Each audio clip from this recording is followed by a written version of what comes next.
And after this arrest,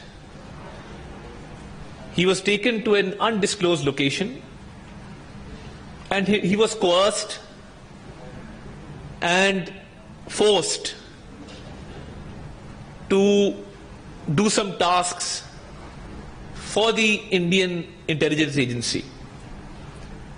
He was given greed that he would be compensated, and that if he did not comply, he would have to stay imprisoned for 2 to 3 years.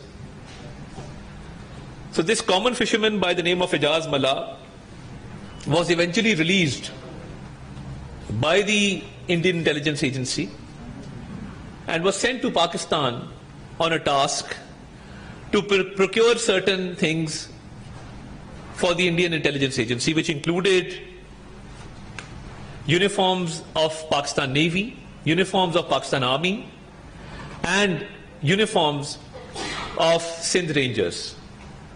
Besides that, he was tasked to procure these uniforms with certain name tags and certain fitting and measurements, because this was part of a bigger plan of the Indian intelligence agency to launch a propaganda warfare against Pakistan.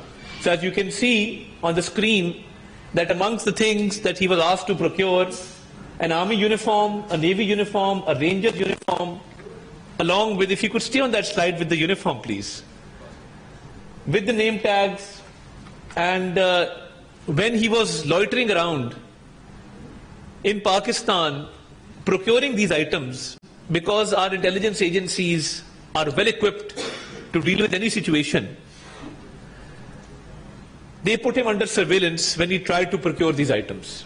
And while he was under surveillance, our intelligence agencies were fully alert and following his trail as to what activities he is carrying out. So he was also asked to get Pakistani currency, cigarettes, matchboxes, lighters, and was also asked to specifically procure Zong SIM cards for the mobile telephone.